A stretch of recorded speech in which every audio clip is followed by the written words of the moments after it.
How flammable do you think that carpet is? I was just thinking the same thing. I like that we're on the same page.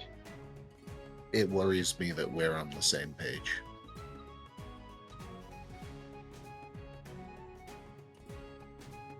Y'all were here last time. You remember what's going on? We played musical gelatinous cube. Yep, musical jelly cube. Pretty much. Didn't we kill them? We killed them.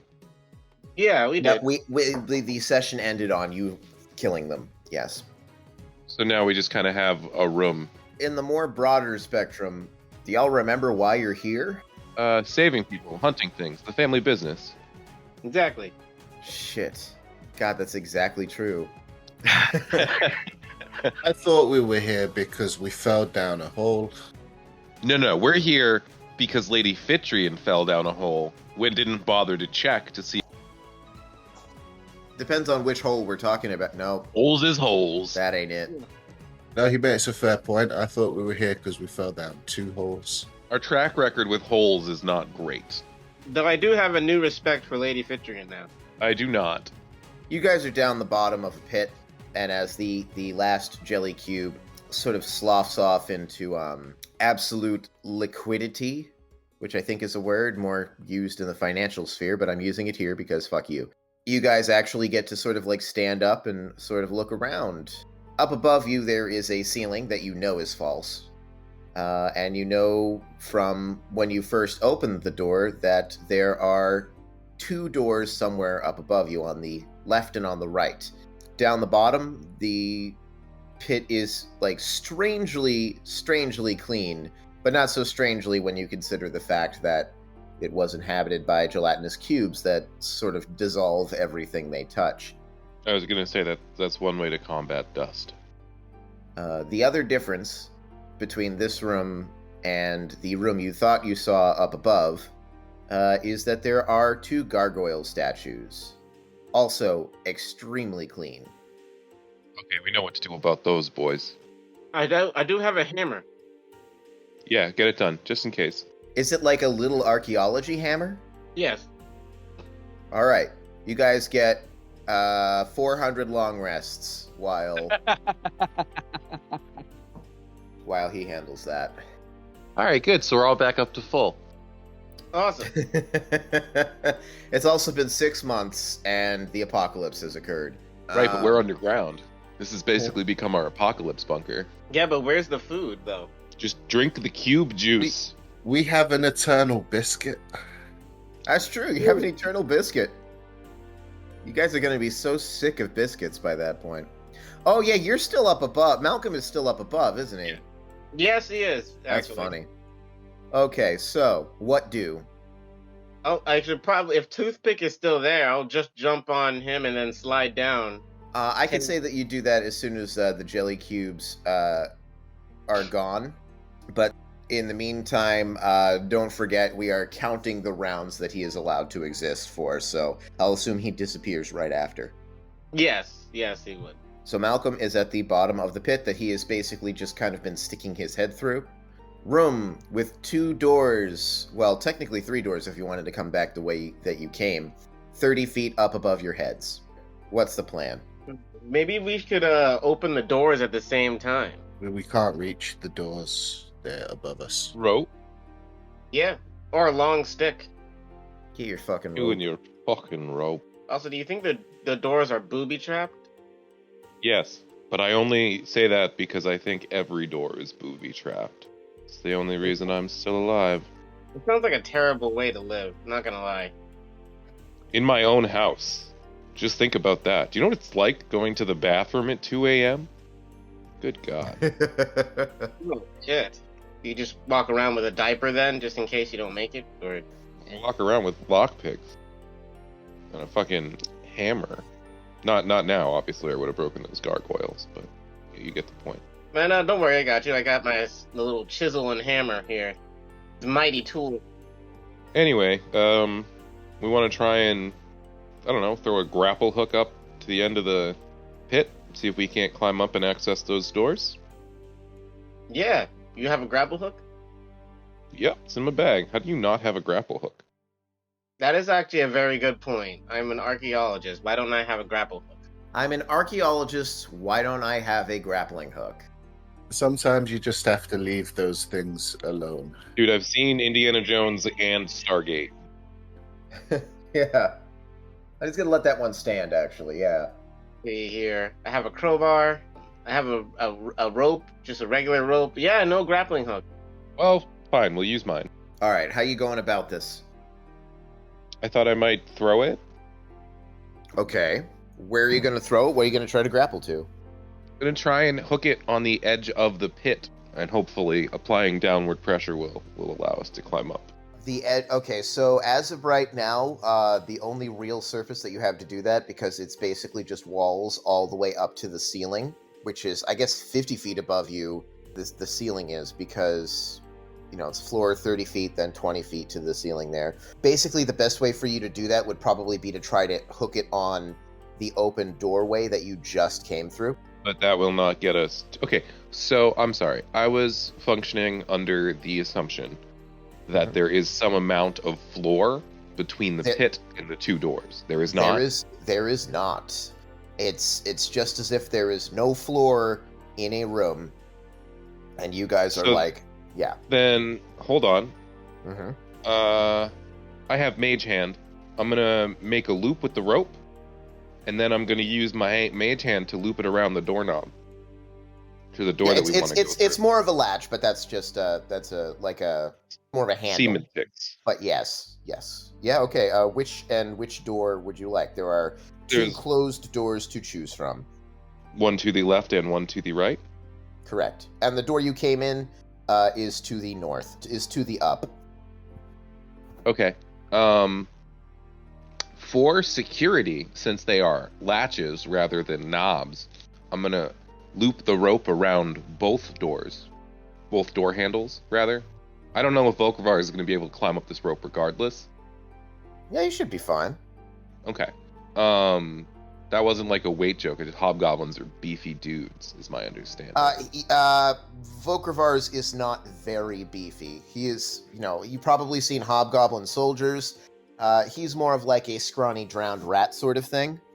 Nice. Good. I mean, he's still pretty big, goblinoids and all that, but for a hobgoblin. In real life, I'm very big. So yeah, Mage Hand, so that we don't need to do anything, and then climb up there, and I guess try the door on the left. Check to see if it's locked, check for traps, that kind of nonsense. So you're looping it through two different doors? I don't know, man. I just didn't want to fall back into the pit. Yeah, we'll do one at a time. Okay. So I'm not going to make you do a check or anything to loop it with Mage Hand, but I will have you do a climb check. You are able to pretty easily tie a little noose and then loop it around the handle. You give it a tug. As long as you hold it the right way, the latch doesn't, the handle of the door doesn't move at all. You just kind of like almost like hold it out, so like you're pulling sort of like straight out from the door. Roll an athletics check. If I want to do some Cirque du Soleil bullshit, could I make it an acrobatics check? Yeah, but I'll say, because climbing in this context is more of a strength thing than an acrobatics thing, that the DC will be a little bit higher, but... No worries. It's the difference between a +1 and a +10, so... Yeah, you're good. Yeah, okay, go for it. You have a +10? Yeah. The acrobatics, yeah. Rogue stuff, man. Jeez. Motherfucker. What'd you get? I got a 13. Oh, shit. That's going to be very funny. Actually, no. You know what? It is going to be kind of funny if you can visualize this. You get about halfway up, and, but something to do with the changing angle as you approach this door. You accidentally pull down on the latch a little bit too hard. You hear a click, and the whole thing opens outward, and you end up sort of like dangling off in the corner as you are now trying to climb a door that has swung open and is moving from side to side with you. I mean, that is very funny, but also it negated the need to check for traps or locks. Also, it's trapped and it explodes. So, seeing as we have an illusory floor above us, can we see him hanging from this door? Or do we just see, like, the rope swaying? So, yeah, you do see him because he's only 15 feet up the wall. The illusory floor is basically right below the door. So you basically, it kind of looks... That's actually a pretty good point. Is that you wouldn't have been able to see the door to loop the mage hand over it, but It's just like a lasso. You just throw it in so you get it. yeah, I feel like it probably just took a little bit longer, so I'm actually going to bump the clock up a little bit on that one. Say that it took like an extra 5 minutes to actually get that done.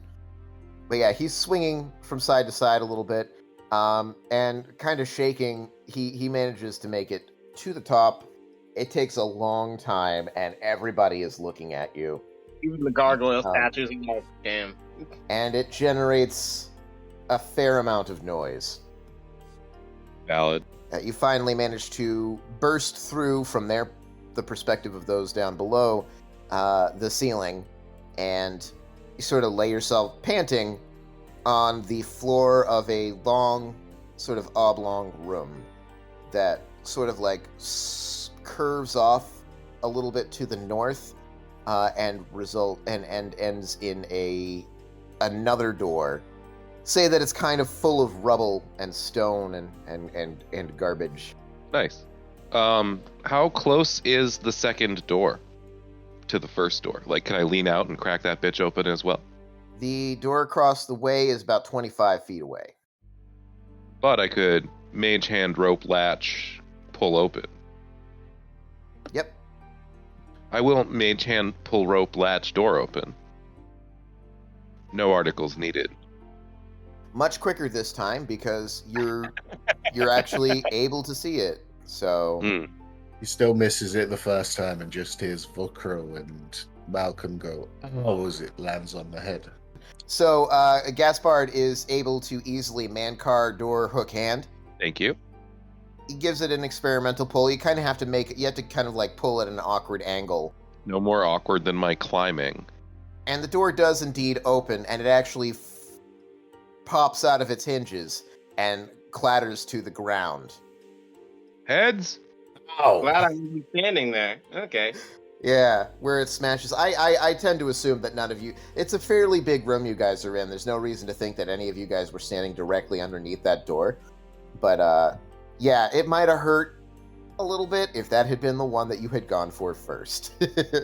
Like, you see the door fall through the illusory floor, and down below you could just hear them yelling as it smashes. Anything out of Lady Fitrion, or is she just still recovering from her cube time? I think everybody's a little bit startled, but nothing in particular, I think. Chris is like, oh, I like it when she angy. It's true, I do. All right, there is a bunch of rubble kind of up behind you that you could probably get a much more secure anchorage to with your rope. tie the rope to something so we can climb up. Well, you could, yeah, okay, cool. Let's do that. Thanks. All right, yeah, there's a tall pillar of stone, probably weighs, oh god, half a ton. You're able to sort of like create a much bigger noose, just making a nuisance of yourself. Nice. And you lower it down back into the pit. So since it's like all stabilized and stuff, is it easier to get up? Yeah, it's easier to get up. Cool, 'cause I It's only not got that an easy to 8. get up. I'm not going to say that you don't manage to make it up the rope, but what does end up happening is you make a bunch more noise as you're going up. Like a lot of the masonry seems to crumble underneath your feet as you're sort of walking the wall there. Do you know, like those guys in the gym who just are screaming for absolutely no reason? Yeah. That's what Vukro does as he climbs. Feel the pain, brother. Anyway, Vukavars makes it to the top. Isaac, Yes. would you care to make an athletics check to scramble up the rope? All right. I have a 13. Isaac at least is able to just sort of like jet right up and have no problem. Very It's all in quiet. half, though.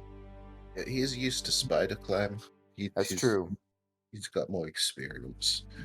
So, So he straight up could have just climbed up the wall and opened these doors, no problem at any time, is what I'm hearing. us would have to go alone with Lady Fitchery. Yes, then one of you should also be the loser of the situation. Yes. Yes, the one who has to go with you. Noses. We could just send N with Lady Fitchery. All right, B team. NPC team. Damn, actually, I would like to be on that team. Not gonna lie. feel like That's your call. Whatever you guys want to do. Okay, and is there anything we can glean from all this rubble and debris? You can go ahead and make an investigation check. Would that take a particular amount of time? How much time are you willing to throw into it? I mean, half a minute. I mean, I can do a history check. That might help. I'd love to get a history check from you, actually. That would be great. But I'm more just thinking about whether this rubble can tell us anything about what this place is. Yeah. Well, I got a 6, so I don't think I'll be able to tell you much. Some rocks, man. Looks like some rocks, dude. Only an 11. It definitely seems to be some sort of cut stonework, although what the nature of this rubble is, you're not sure exactly. It's just that the stuff that's in here doesn't look like it was structural at any point. And also, in and among the detritus, you are able to find a 15 to 20 foot long plank of wood. It is not covered in rubble or particularly covered in dust, and so that does lead you to the conclusion that it has been shifted recently. Dun-na. Wait, so what, did somebody use it as a bridge in between these two rooms? Maybe. It's a 15 to 20 foot piece of wood. Yeah, you're not exactly certain of the exact length, but you'd say it's somewhere in there. I'll just whip out my dick. Quick measurement. Please don't do that. Careful with splinters. You don't want splinters there. That's rough. You just whip it It's gonna out. take a while to measure it, though. It's like 3-inch increments. You whip it out, and N goes, snake, and starts attacking. I promise you, that is not like, oh, worm. I'm sorry. I just think that small penis jokes are funnier than big penis jokes. Yeah. You would.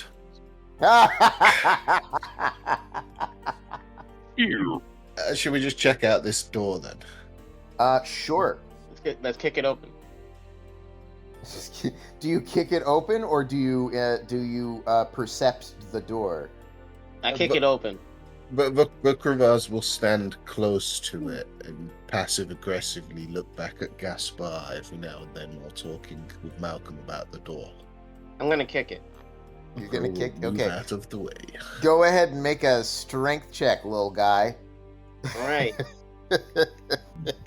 Wow, I got a 17. You got a 17. All right.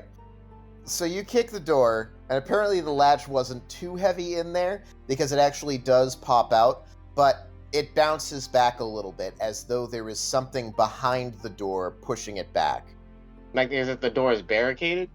potentially. Slow your roll there, buddy. Why don't we just try and use the 15 to 20 foot piece of wood as a lever?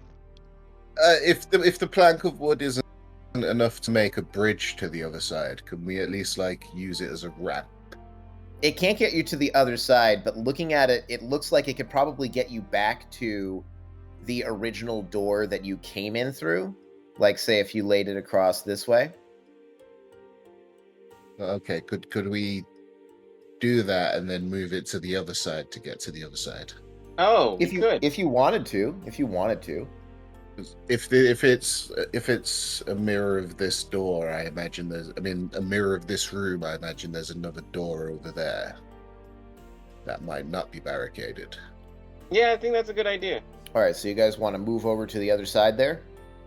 Yeah, we'll check it out real quick, and then we'll assess our burglary situation.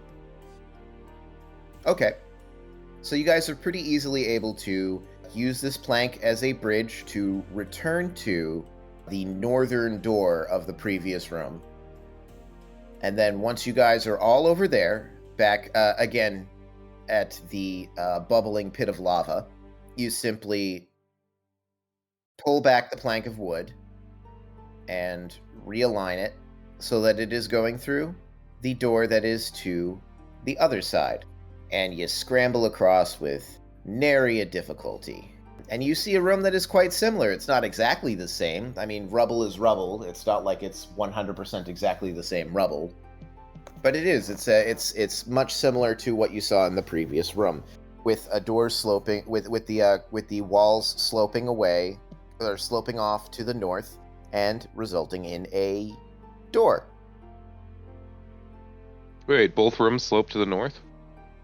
Yep. That's annoying. Wait, maybe this door isn't barricaded. Why don't you kick it? I doubt we're gonna have that Melvin a success this time, but yeah, we'll give it a shot. Nobody's listening at doors. Huh? I got a natural 20. You kick it so hard it dislodges the barricade on the other side. There's a gif somewhere of a guy who's going to kick down a door, and he kicks it so hard his foot just goes through it. The door was not locked, and you're sort of realizing it wasn't even particularly closed, but it is very impressive the way in which you kick in the door. Why is the warlock? The halfling warlock is kicking down doors in this dice game that we are playing today. Malcolm has a secret vendetta against doors. Apparently. Okay, so the room beyond, something of a somewhat like a diamond shape, bit of an elongated diamond shape.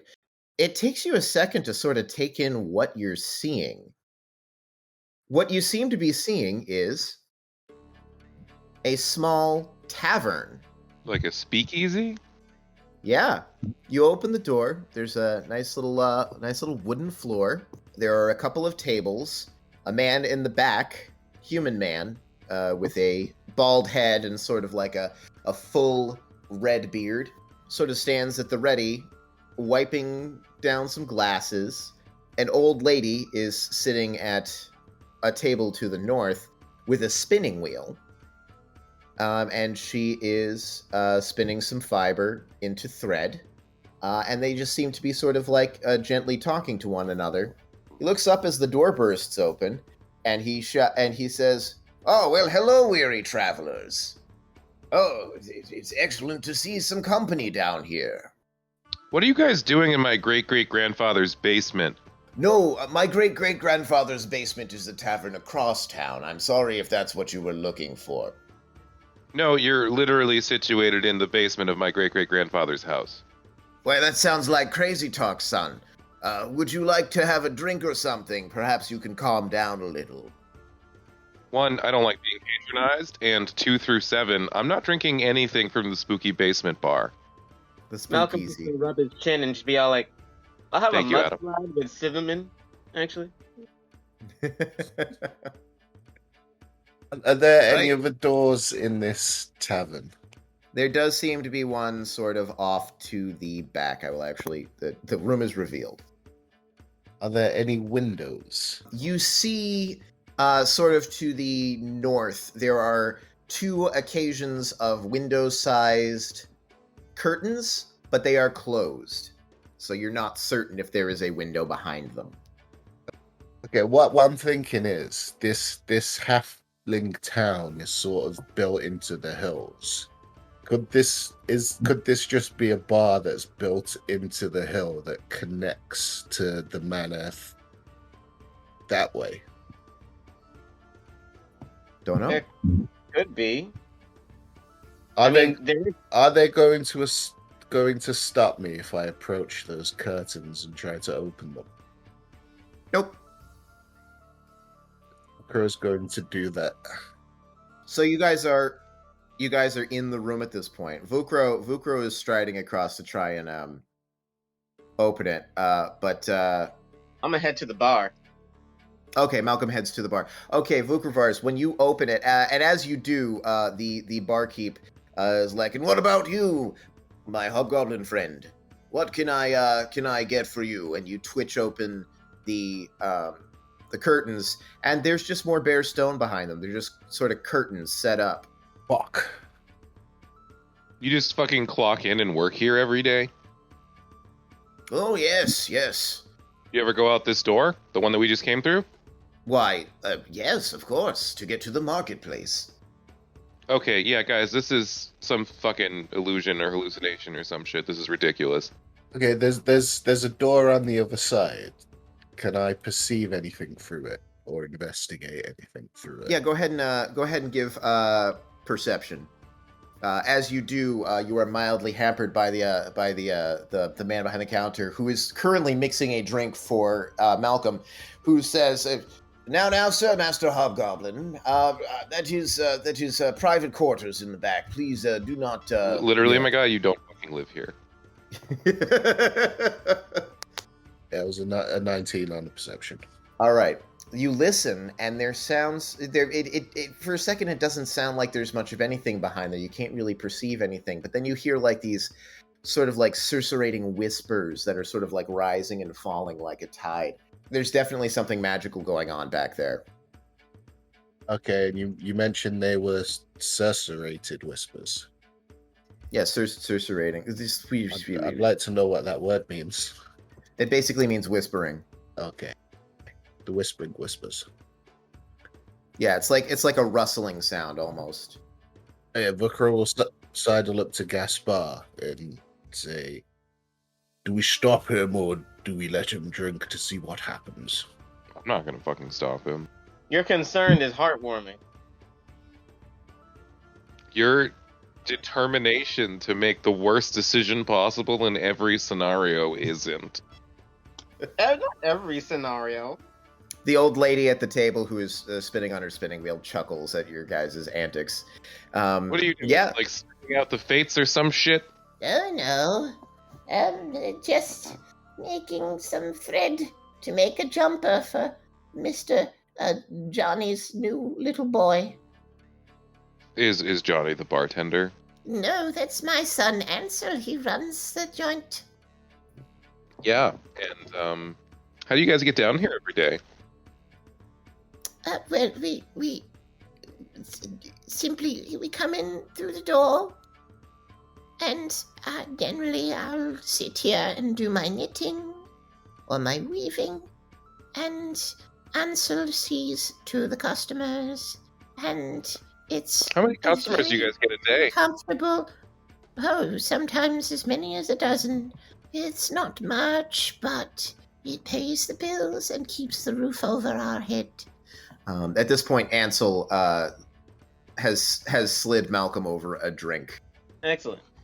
And as Malcolm is about to drink this drink, he will do an Arcana check on the barkeep there, see if he's under What's any that? magical... Somebody trying to gather knowledge about this weird situation? I know, right? It's unheard of, like, from us. We just usually crash through stuff and see what happens. I've literally been interrogating them since we got in here. Yeah, but there's been no rolls.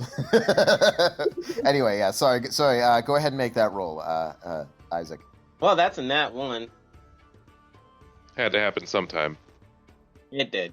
You eye him critically, but then your nose, your halfling nose, picks up on the delicious notes of wonder coming from this drink, and you are very distracted by an extremely delicious-smelling beverage. All right. Would it make sense to roll an investigation check, or does it need to be like Arcana based? I mean, you can roll an investigation check as you please. Have either of you seen Lord Bloom or the Goblin or anyone else pass through here? All kinds of sorts pass through here. I say it's been quite some time since anyone from the gentry has come down here. Is that so, Ansel? Ansel kind of nods. He's like, yes, one of the local lords came down for the grand opening some 15 years back, but I believe that's the last we've seen of any lords.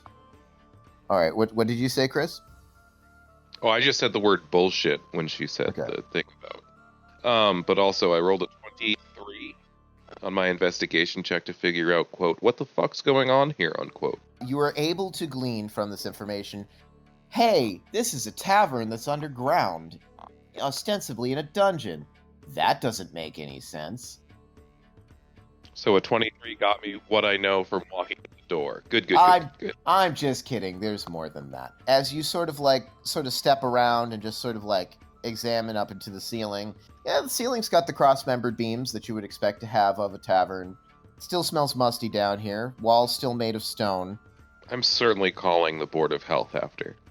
You see movement out of the corner of your eye as an eyeball that is in the rug closes very fast, as though knowing it's being looked at. Your eyes dart up just in time to see this eyeball close. Okay. And what the hell's going on behind this door? Now, come away from the door, Master Hobgoblin. That's not your property. This is the place. Come, sit down at the table. I'll cook you something quite nice. This is Lord Bloom's property. Hey, Gaspar, can I open this door? Oh, I think that my great-grandfather would be totally down for you to open that door, since he does Do not open that door. Why? Are there going to be more fucking rug eyeballs behind it? Boy, that sounded crazy without context. The hell are you talking about? There was an eyeball in the rug. Someone's watching us. I don't like it. Did you slip a drink over there, Gaspar, without anybody realizing it? Because that sounds... To be honest, this does just sound like something Gaspar would say. Gaspar is the one who said it. Vokovar is having this conversation about opening the door. Do you go to open it? Yeah, he'll open the door. Or try to. All right. You reach a hand over to it, and as you do, the scene pretty much just explodes. Oh. That's probably why they didn't want to open it. As very suddenly, the two tables spring to life. And the carpet? And the carpet springs to life.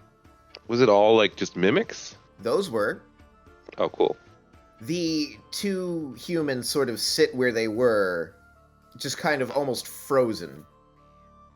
Not frozen in fear or anything like that, but... Sort of like deactivated robots. Somewhat like that, yeah. Is the drink in my hand still a drink? The drink in your hand is still a drink. Nice. Oh, it would be hilarious, though, if Malcolm just had his own little mimic fight off to the side with a cup. Okay. And at this point, I would ask you all to join initiative. Got a 1. I got a 5. 8. Which is total bullshit, because I knew this was a fucking problem from the beginning. You just didn't know where the problem was coming from until just now. I think I was more mad about it than I was curious about it. This doesn't make sense. This is bad dungeon design. Sorry, go ahead. And Vokovar? I meant the character in-game, but... No, the character in-game was like, this is bad dungeon design. Oh, okay, alright. And it's totally in keeping with Lord Bloom. What was Vokar's? It's 14, but I've put it in. Oh, good. All right, it is the mimics. This mimic is going to move to the side. These tables, by the way, no longer here because they are now table mimics. They have sort of like compressed into this mimic form. The one to the north moves over to Vokovar's and attempts to lash out at him, trying to sort of grab his hand away from the door. And that is going to be a pseudopod attack. Does a 12 hit your AC? It will not. You kind of dance away from it really fast. This other one down here is going to move in on... Actually, he doesn't even have to move. He's going to move in on Gaspar. And another pseudopod attack as sort of like this gross purpley mouth opens and a nasty tongue-like organ lashes out at you for... that's a 21. To hit me? Yes. Misses. 21 misses. No. Aw, there. Yeah, so that hit me. Yeah, you take 10 points of, I believe, bludgeoning as it tries to wrap around you and shake you to and fro. Ow. Ow. And I need you to make an acrobatics or athletics check. I wonder which one I'll pick. Knowing that, I say don't roll poorly. Yeah, because I have any fucking control over that. I rolled a 2. Thank you for asking. Did you really? Oh Yes. my god. Yeah, it manages to wrap around you very quickly. So you are grappled. And we move along to Vokovar's the Footloose's turn. Okay, so I'm assuming this place is candlelit. There's a brazier actually immediately to your left that's burning, and a number of candles throughout the facility. Room. I have a cantrip called Control Flames that can instantly expand a flame into 5 feet in one direction, provided that fuel is present for it to burn. Can I use that to set the rug on fire? I hadn't really planned out the candle locations in this room, so can you roll a straight D20 for me? 15. Excellent, yeah. So there is a candle that was sort of situated on the table mimic. As the mimic has moved away, it's sort of partially melded into its flesh, but the flame is still there. Okay, so would I be able to set the rug on fire with that, and what kind of damage would I be looking at for doing that? Yeah, with control flames, the precise wording of that, I think, yeah, you can spread the flame. So, yeah, I guess I would consider the Rug of Smothering to be something that is flammable, particularly in its like rug-like form. I will say that you deal a D4 of fire damage, but that also it will continue to take 1d4 fire damage at the end of its turn until the fire is put out. Does that make sense? Yes, but it does kind of concern me that you said Rug of Smothering. But I will still set it on fire. Yeah, it's Rug of Smothering. It's gonna smother y'all. Only a 1 for the initial damage. So the rug is on fire, and you hear like this sort of high-pitched screeching sound. Is there anything else for your turn? No, I think that's about it. Okay. It's Lady, what's her name? Cedar Pine Upper Butt's turn. Yeah, she is going to engage with this mimic down here. She is going to sort of like dance around it to get into an advantageous position where she can roll with advantage, which she will do. She is flanking with Gaspard. How? I'm tongued. Being grappled does not prevent you from attacking the target, so it does not prevent you from being able to be Okay. from being able to flank. I just wanted to double check. Thank you. Only incapacitation makes it so that that's what happens. Cool. All right. She makes 2 attacks, or rather 1 attack, 2 rolls. Excellent. Yeah, she nails this sucker. The mimic takes 9 points of piercing damage from her little mace. Oh, I thought it was from her talking. Okay, yeah, she smashes a mace into a table leg, and it bends and cracks as though it's like a piece of wood, but then it sort of like wobbles a little bit, and it instead becomes a slightly damaged, sort of like almost tentacle-like organ. Huh. The rug is going to rush at Vokovar's and take an attack of opportunity from Lady Fitrian, actually. Yeah, it manages to land a hit on the rug as it rushes away, dealing only 6 points of bludgeoning damage. All right. It rushes up to Gaspard. Not Gaspard. It rushes up to Vokovar's. Sorry. It's okay. Does a 19 hits your AC, doesn't it? Yes. I will need you to make a grapple check. So it's acrobatics or athletics. That's a 19. So you can feel its powerful folds trying to compress you into a little... Shut up. Trying to compress you into a little... What the fuck? I've completely lost it. Trying to squish you and smother you even, one might say. But you sort of like pull yourself loose from it. Yeah, you don't actually take any damage from that, apparently. Oh, what? Unless you are grappled, you don't take any damage, it seems. Alright, so you're fighting off the advances of this rug. I will say, you know what, go ahead and make a Constitution saving throw real quick, too. Because this rug is on fire. This rug is on fire. It's 23. You're fine. The fire doesn't even come close to you. I don't even know why I fucking try. Because sometimes Isaac and I roll like several 1s and 2s in rapid succession. Yeah, pretty bad. And suddenly shouts at the top of his lungs, "Flat snake!" And he leaps upon the rug. I love that guy. The man is amazing. Listen, he's got a one-track mind, but it is occasionally a useful one-track mind. Actually, damn, he rolled really good this round. He's rolling at disadvantage at this point. He's injured? Yeah, because he's injured. Really need to heal him or something. He manages to hit with both of his strikes anyway. Not him. Jesus Christ, for 16 points of slashing damage. I say, my guy loves snakes. Yeah, he just cuts through this rug creature, and the rug creature just sort of actively shrieks as it's being cut into ribbons by this tiny little weasel-like creature. Speaking of the rug creature, 3 fire damage. We forgot to roll. That's right. Yes, I forgot about that part. Wow, he's not looking good. In fairness, he lets people walk all over him. And it is Gaspar's turn. Can you hear me? I can hear you. Okay, cool. I just didn't think it was funny. That's fine. No, that's I thought it was funny. Thank you, Isaac. No, that was good. I think I'm going to use Booming Blade and then stab the mimic that is grappling me.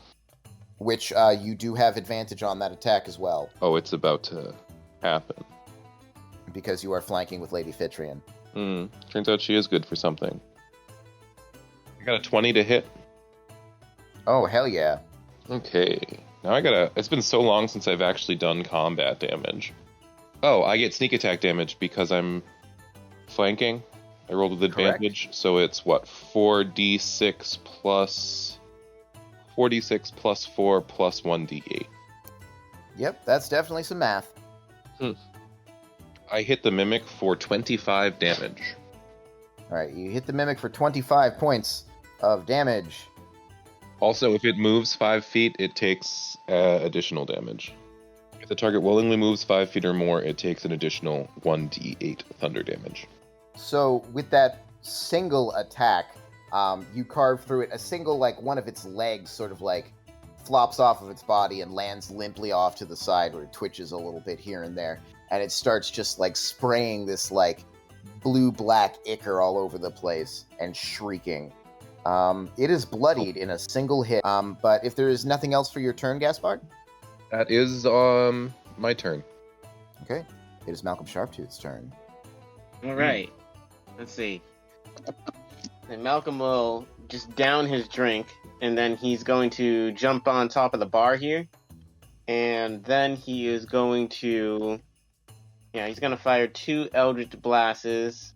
They have the Mimic that is right next to N, and the... I believe that's actually a Carpet of Strangling, or am I just not knowing because I'm not looking at the map?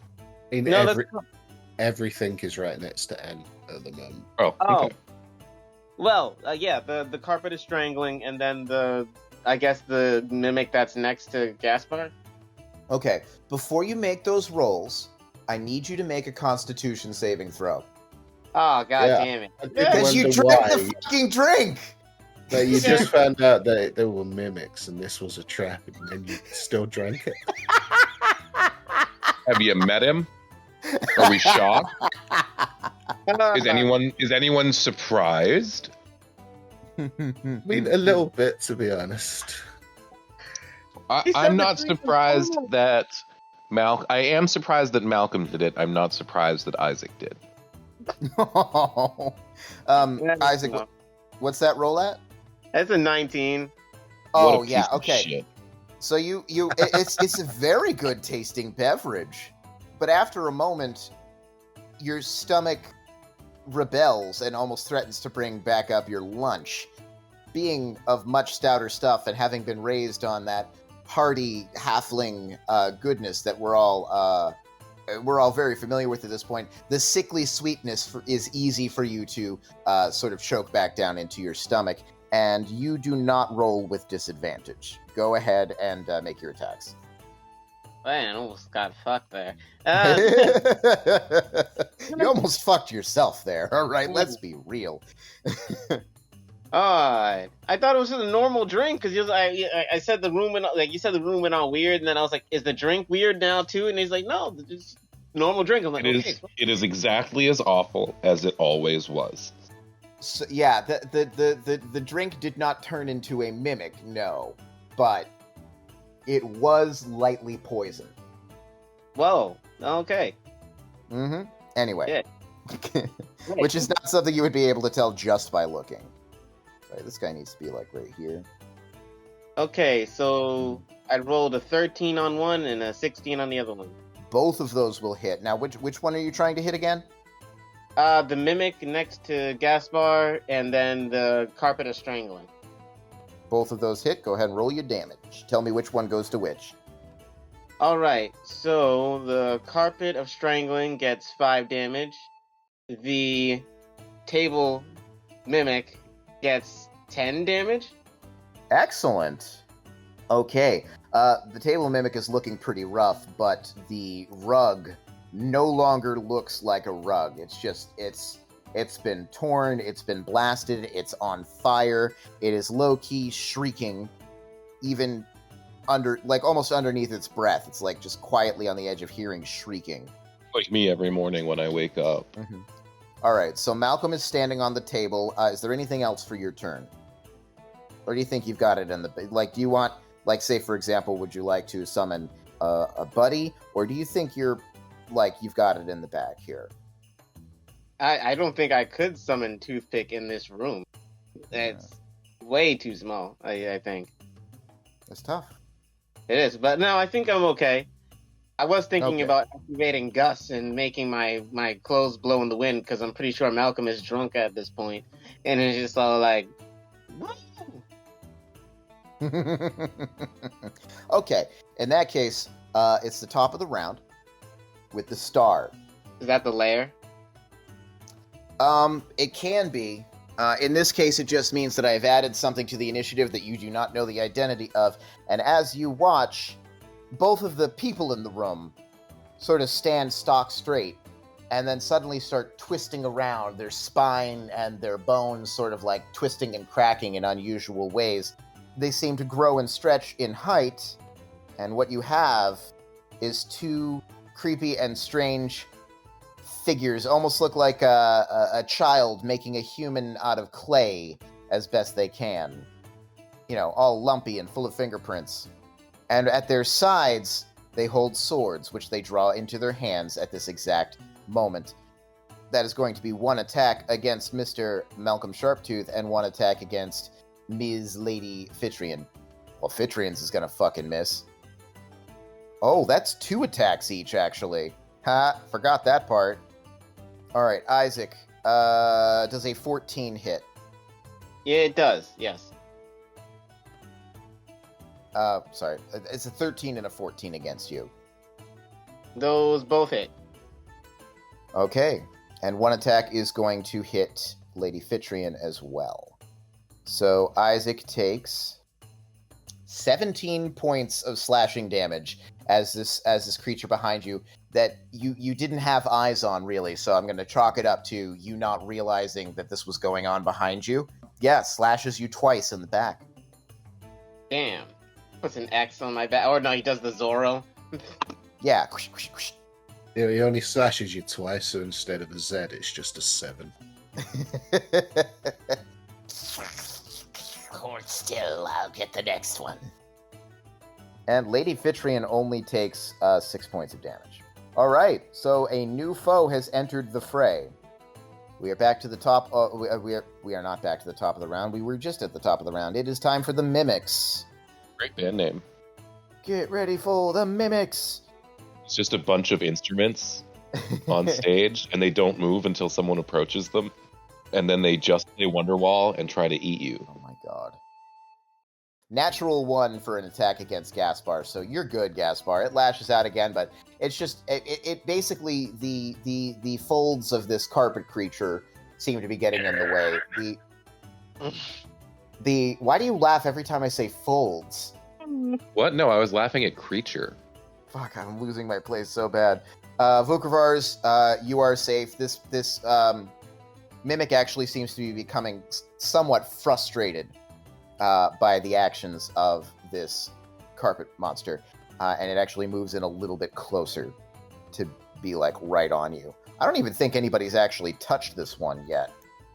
The mimic to the south is going to draw Gaspar into its mouth, which sprouts fangs, needle-sharp fangs, rows and rows of them, and it is going to make a bite attack against... That's a natural fucking 20.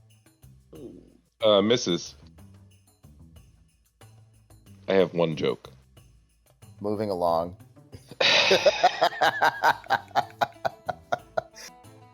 The bite attack is going to hit for 13 points of piercing plus No, that was enough. 5 points of acid damage. Oh, I'm immune to acid because I did drugs in college. Immune to shut the fuck up. Valid. You're valid. That's kind of you to say. It is Vukrivars' turn. Vukro, the mimic that is just sidled up much closer to you than it was before is pristine and untouched. The carpet immediately before you, however, looks like it's about to fall to pieces. Yeah, I was kind of banking on getting hit, but this isn't working out for me. But since that mimic moved, I can go there without any kind of attack of opportunity, yep. right? Yep, you Cool. just sort of like face off between the two of them and kind of dance your way in between them. I guess the thing to do here then. It's a weird mechanic when you think about it. Remind me, what are the rules for spellcasting while in melee? Is there any kind of shit I have to do, or? There isn't for spellcasting in general, but if you make a ranged attack at melee distance, it is a disadvantage. Okay. And that's, well, that's true of ranged attacks that aren't magical as well. I will then Sacred Flame the mimic who's eating Gaspar. Oh, okay, cool. So that requires it to make a dexterity save. Not looking good. I don't think they're particularly dexterous. Dexterity. Yeah, no, that's a 7. Wonderbar. It was only like 4 radiant damage. That's kind of a bummer. It is looking pretty nasty at the moment, though. It just kind of like thuds into its side and adds injury to injury. All right, anything else for Vukro? He'll keep his Holy Wrath active, but otherwise, nah. Okay. He can't do it. Yeah, it's kind of a bummer. Seems like you're the one who's getting hit in the least here. It's fine. Change places. Seriously, I've taken like 25, 30 damage. Yeah. Lady All the things Fitrian. I could do with that. Lady I'm Fitrian, saying. having been stabbed in the back, having been mad shanked, is going to like grit her teeth and spin around. I'm wearing silk under this.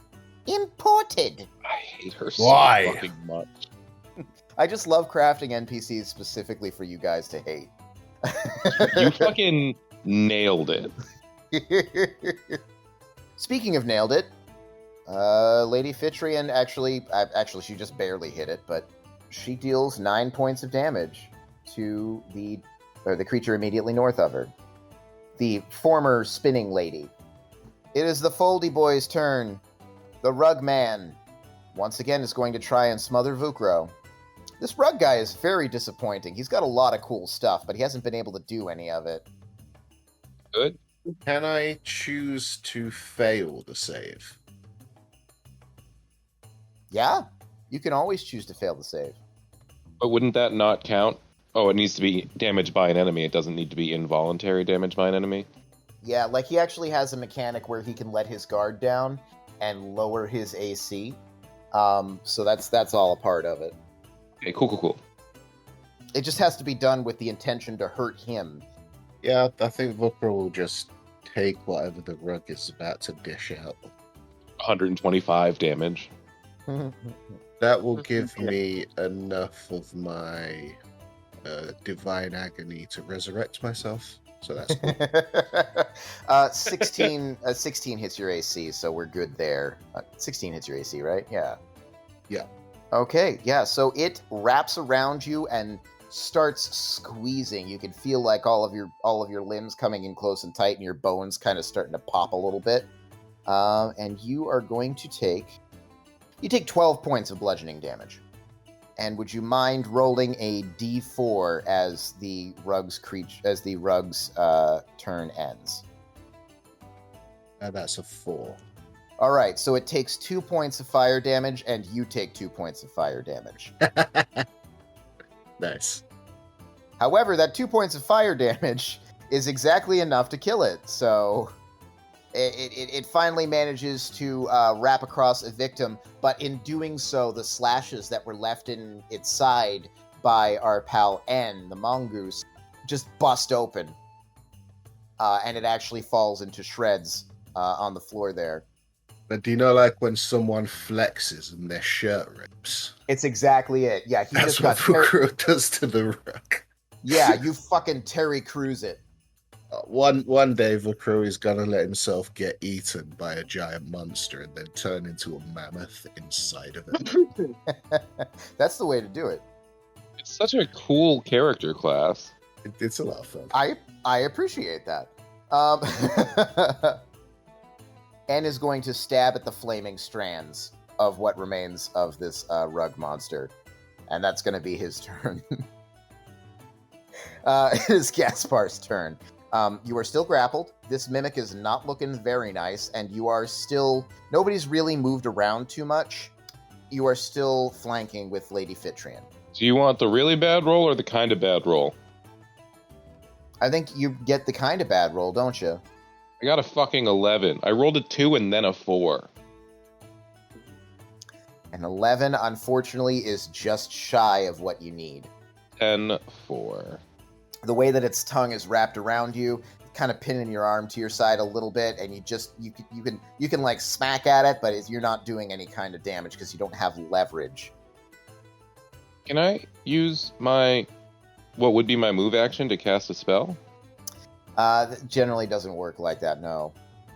That's fair. I forgot that I could use magic. Basically, is what happened. If you have a spell that is a bonus action, you can use that. None of them are useful, so it's fine. Okay. Mostly they're actions, but there are 1 or 2 bonus actions. It's no worries. I'll just stab ineffectually at my long-tongued tormentor. Okay. Malcolm, you've been stabbed in the back by a guy who also poisoned you mere seconds before. You've been struck by a weird bartender. You proud of that?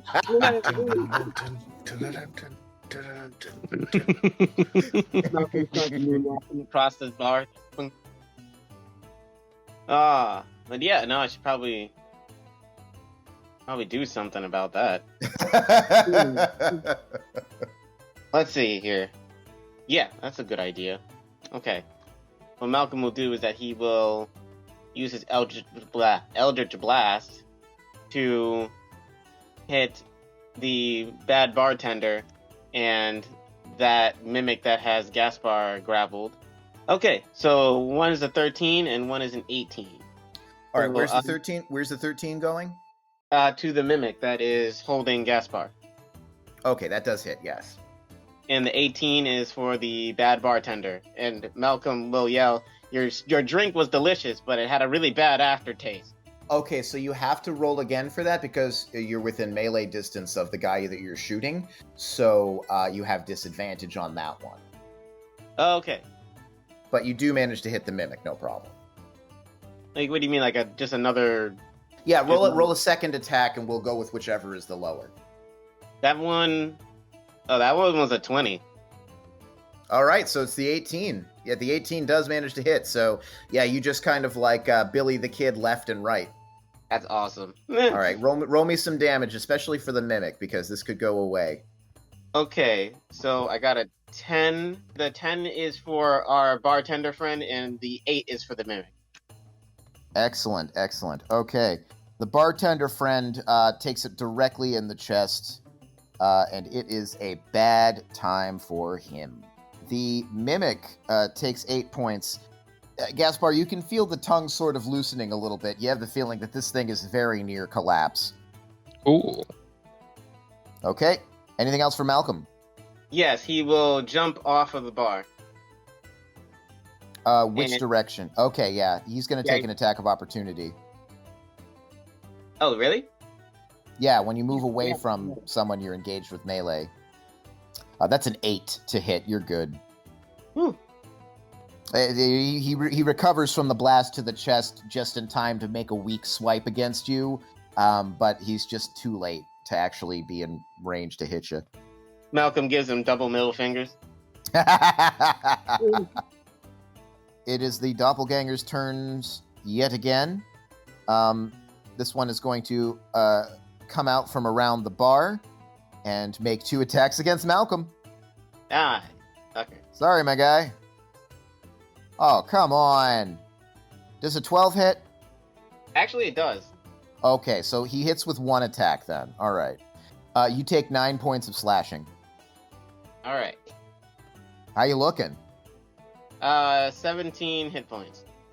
Okay, that's fun. And then this one right down here is going to go ahead. It's going to continue its vendetta against Lady Fitrian. Yeah, only one of those is going to hit. She takes 5 points of fucking damage. Okay, and it is the turn of the mimics. This one right here, the one down the bottom, is going to draw Gaspar in for another bite strike. Oh, no. That's a 17 on the die. Well, that hits. I know, we are very shocked. You take 8 points of piercing damage, plus 2 points of acid. All right, a pseudopod is coming for Vukurvars. That's an 18 to hit. That'll do it. You take 8 points of bludgeoning damage. It's still in object form, so I believe you also need to make a grapple check. So, athletics or acrobatics, please. Oh, that's only a 6. Yeah, you are grappled by this beastie. Interesting. Mm-hmm. But it is your turn. Oh, man, I ain't got enough space to become anything. Nothing interesting, anyway. Being grappled. I assume that means I can't move away. Would I be able to move 1 up to still be in? When you are reach? grappled, when you are grappled, your speed is 0. You can't move at all. Okay. This is the problem with having the enemy go directly before me. When they hit me, it changes what I can do. Yeah, that's true. I guess it does mean you have to think on your feet a little bit, but... Yeah, I think Spirit Guardians is still the right move here. Okay. But cast at 4th level. Your hobgoblin ancestors and their ancestral drum beats ancestrally awaken. It's like drum and bass drums. Yeah, that's the turn. Okay. Lady Fitrian is going to go ahead and turn away from her vendetta with the creature in front of her and just make a quick backswing at the mimic, which is looking real bad. And it's about to look real badder as her mace crashes into it. Something within the nebulous biology of this creature cracks, and it just starts twitching and goes limp. Gaspar is released from its tongue. That is it for Lady Fitrian. N. He's going to go ahead and stop stabbing the smoldering remains of the rug creature, and instead going to turn his eyes to the floppy tongue that is wrapped around Vukurvars at the moment. Close enough! Damn, he's rolling well. Holy crap! I'm not That's even like... good, because I could probably only get hit about 2 more times before I'm dead, so... So he rolled twice at disadvantage both times. It was a 19, an 18, a 17, and a 17. So yeah, he's going to be able to hit every single one of those times. God, imagine if he had all his bones. Like, right? So that is going to be 18 points of slashing damage to the mimic and its wayward purple tongue. For a moment, the bloodlust sort of like undescends on N, and he is going to actually take a step upwards, and now Isaac, you will be flanking with him regarding the creature between you. Okay. It's Gaspar. Gaspar, your turn is it's again. My turn again? Mm-hmm. And I'm sorry, is the mimic on me dead or just dying? It's dead.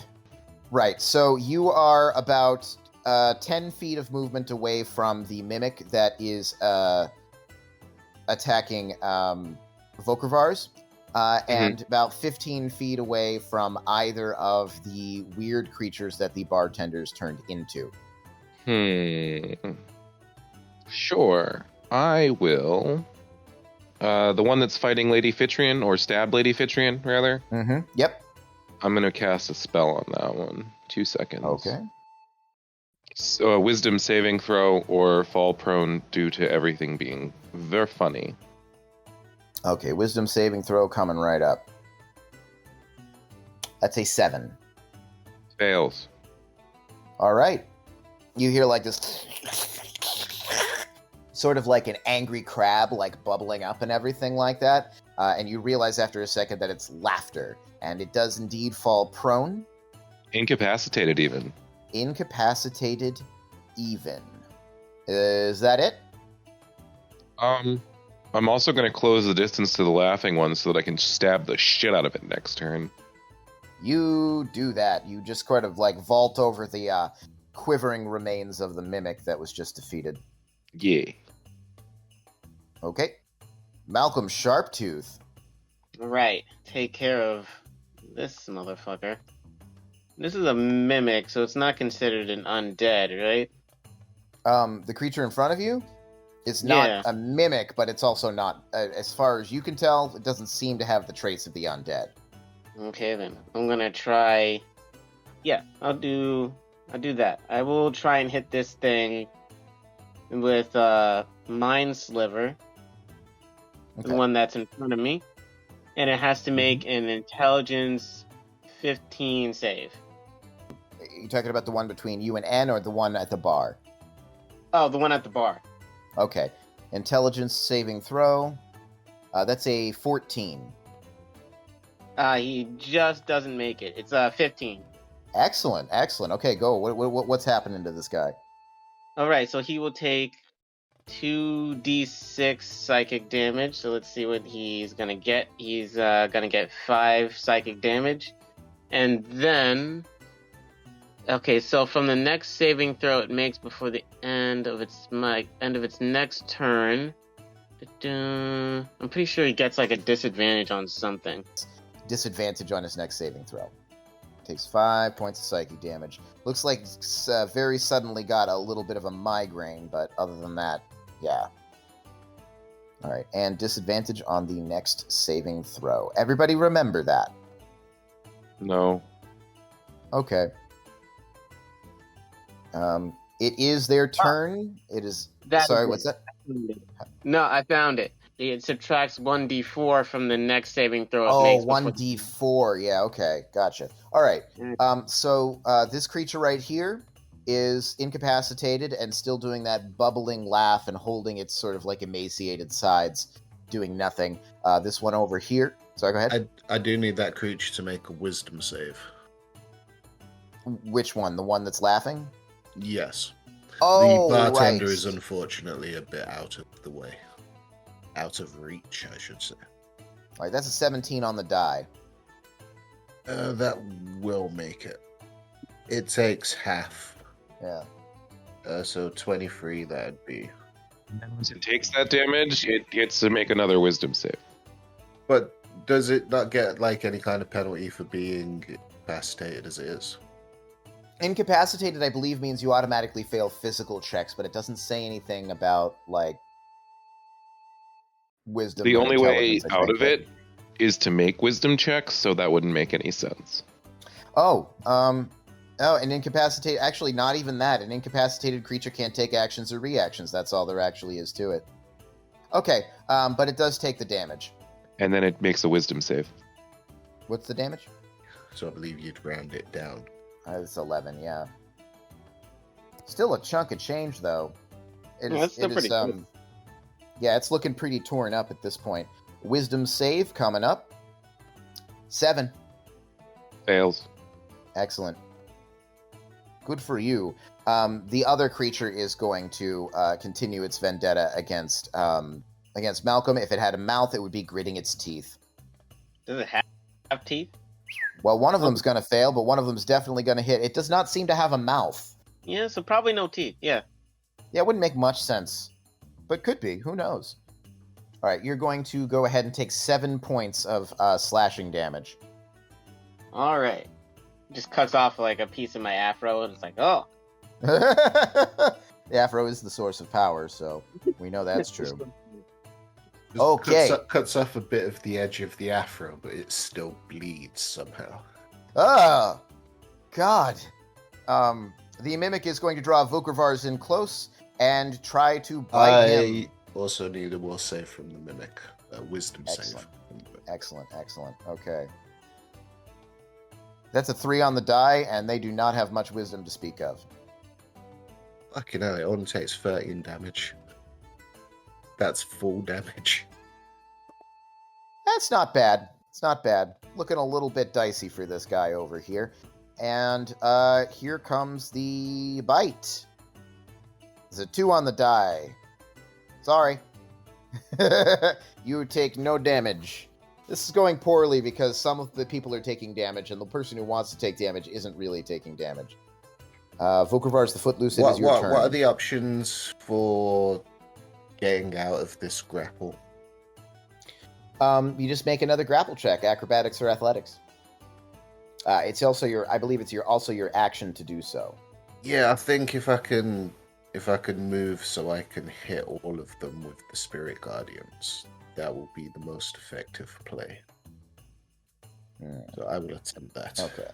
A 22. Definitely.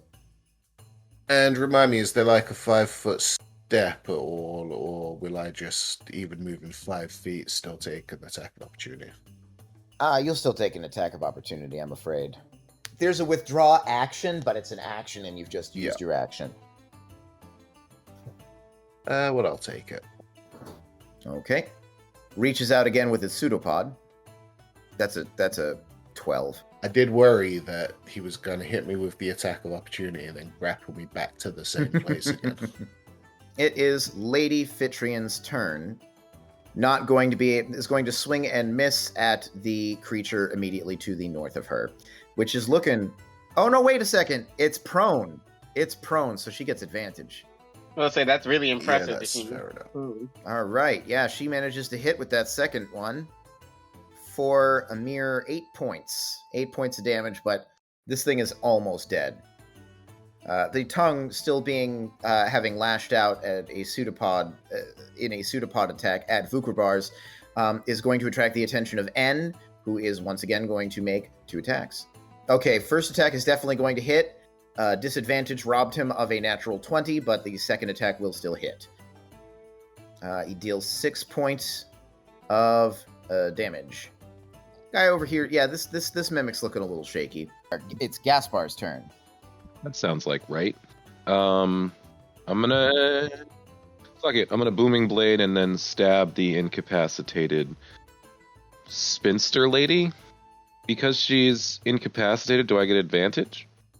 No, but because she is prone, you get advantage. Thank you. I knew it was something. I got a 12 to hit. A 12 actually does not hit. Wow. It's not rolling randomly, it's just rolling low. Sometimes random is just low. It has to alternate between low and high, or it's not random. I'm kidding. The creature is on the ground, and she is like rolling around, laughing her ass off, and unfortunately her rolling is such that your blade finds no purchase. That's fine. Malcolm Sharptooth. Alright. Dinosaur time. No, I'm just kidding. Dinosaur time just crushes us all. Yeah, we all die. I'm gonna use Eldritch Blast to hit these two. The laughing. What did you say this was again? I just said it was a strange creature. Laughing strange creature and another strange creature that seems to have a vendetta against my hair. A little bit off the top. No, I asked for a side cut. You're going to be making those at disadvantage because you were within 5 feet of the target that you are trying to hit with a ranged attack. Right. Yeah. Right. You're forgetting that. So I guess we'll use 12 for one, and then for the other one, let's see, the other one is a 9. Both of those are unfortunately misses. This sucks. Never mind. Sorry. That's fine. I forgot about the range thing. Yeah, that'll be it for my. Okay. I appreciate you conserving your resources too. That's good. Wisdom saves, please. Wisdom saves. Yeah, I can reach both of them now. Oh, that's a natural 20 from the one on the ground. The one over by the bar has a 15, 1-5. He will fail, so the one on the ground will take half of 19, which I'm guessing will round to a 9. And the bartender takes 22 radiant. Holy crap. That is enough to kill both of them. Yeah. Yeah, we had a 19, and the one on the ground was a 17, and the one on the ground was at 4 hit points. Honestly, Spirit Guardians is such a good spell. It's a great spell. A+ If I spell. ever play a cleric, it's going to be like a barbarian shaman that just uses the guardians of the spirits. I love it. Love it. Okay, and then it's the Mimic's turn. Mimic's Wisdom going to save, make it. please. Wisdom's. And now, is that at the beginning of the turn or the end of the turn? Imp. Yeah, or starts its turn within the area. Okay. That is a natural fucking 1. That's 19 damage. That is 2 points more than it is needed to kill it. So, I think basically the Fokravars just kind of like rises up into the air as the hobgoblin drum beat gets even louder and just kind of like glows like a magical girl for like a half a second and just kind of goes nova a little bit, and just everything in the room is fucking fried by these ghostly figures. And all is silent, and you are out of the turn order. And they will immediately start pillaging. One thing that you will notice is that most of the stuff that is left in the room, most of the furniture and so on, starts immediately to blacken and rot away. Like, there was the bar top left, there was a keg and some other barrels underneath that were tapped, and all of them start rotting away just as though they were thousands of years old. Very suddenly. Well, I guess it's a good thing I wasn't still standing on the bar. You lean against the bar, your elbow goes through it. It's pretty gross. But you can go ahead and pillage the room. Give me an investigation check. Wait, all of us? Sure. You can do all of you, or you can do one of you with advantage. I think Gaspar has the highest. So do you want to take an advantage on that? Sure. It's investigation, right? Investigation, and with everybody helping you, you get advantage. Sick. Watch me roll 2 1s. Oh, yeah, we didn't factor in the bots. I'll take the 25. Nice. 25. Okay. With a 25. You find nothing, because there was nothing here, idiots. You find nothing. On the persons of the strange creatures that you find below, they are wearing some rough-spun clothing.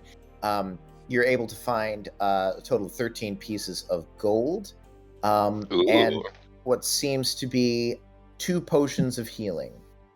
Seems to be. You don't know in this place. That's valid. I mean, I'm willing to give it a shot because your boy's low on the HP. Actually, Malcolm, how are you doing? I have 10 hit points. Lady Fitrian? Not much better. Can you heal yourself? Do you want a potion? What's your life like? Because I feel like if you go down, all of us are going to follow. Yes, I've often felt that. I just meant because you're technically capable of healing at least one of us. All right, I meant more. I meant for more reasons than that, but yes. Yes, no, I know what you meant. Very well. And she heals herself in front of you right there for...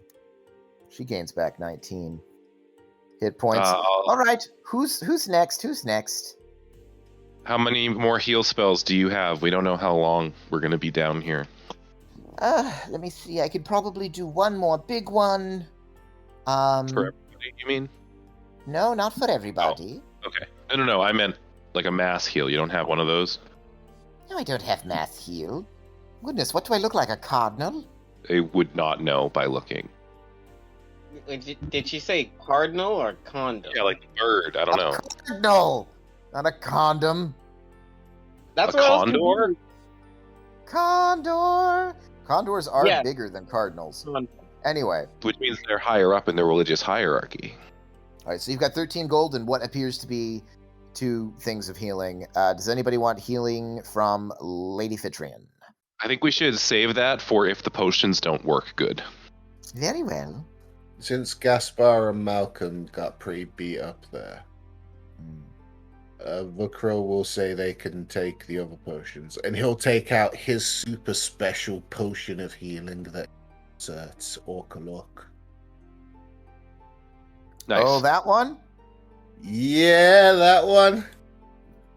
I was assured this was his finest.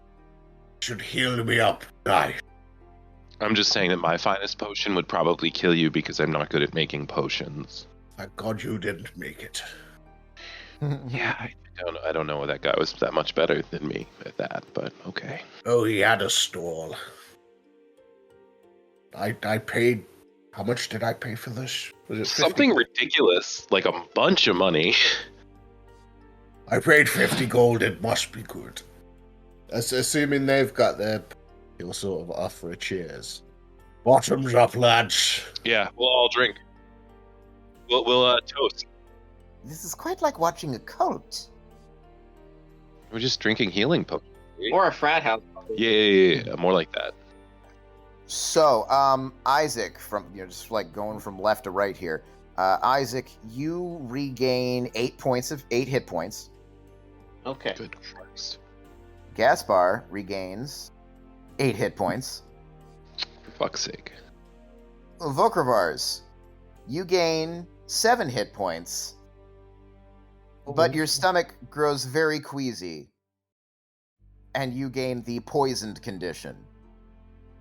God damn. Oh, that's less wonderful. I warned you. Somewhat less wonderful. So, Lady Fitrian, how many heals so- did you say you have left? Does poison incur any damage, or is it just? It does not disadvantage? incur damage. It just incurs. You're just disadvantaged. You feel very drunk. Oh no! I've made a mistake. No wonder King Mira does this. If Lady Fitrian would start fucking cooperating. Lady Fitrian is gonna go ahead. She has like, I've got one big one left and a number of medium ones and quite a few small ones. Can we have a couple smalls, just kind of for the party? Very well. I don't understand how that elicited a sigh. I literally asked you to do the least amount of work possible. I think that's just like her default, man. Fair enough. All right. From left to right, we've got for Isaac 11 points of healing. Thank you. For Gaspar, 8 points of healing. God damn it. Sorry. And 9 points of healing for Drunk Vokravars. Volcrox. Did N take any damage at all? He did not. He did not. No, he's squirrely. I thought he was mongoosey. He's mongoosey, which is like being squirrely but with more teeth. He took some damage in the last fight though, so he is down by a little bit, but he doesn't care. And he's got all those broken bones. He's got all those crushed up, unfortunate little bones. Okay. 2 quick questions. In the process of investigating, do we discern if the stuff from behind the door is still behind the door? You listen and you can still hear that same susurration. Okay, and how long has it been since the end of the fight? Spirit Guardians can last for 10 minutes.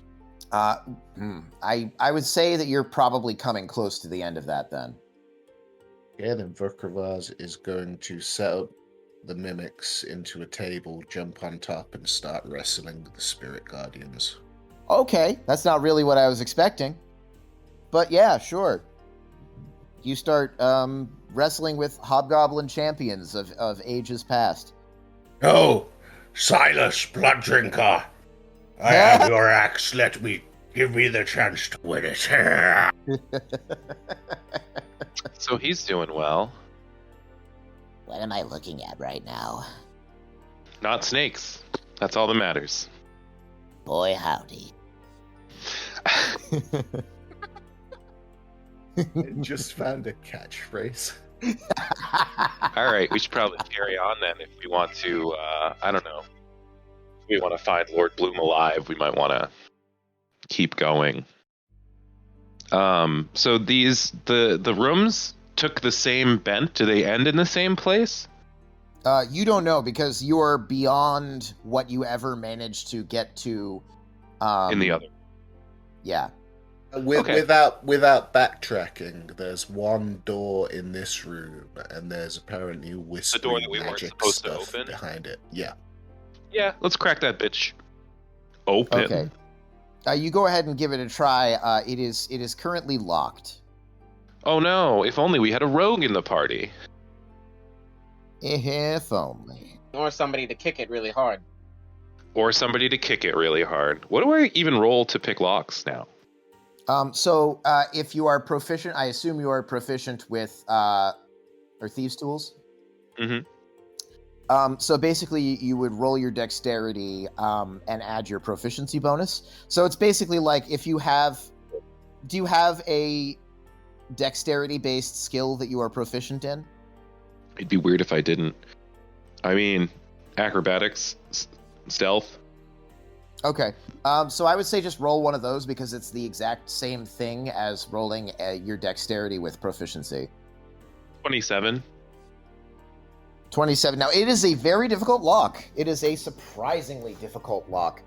But you are, with sort of like a clunk, after a mere few moments, you are able to unlock the door. Imagine if it had been an easy lock.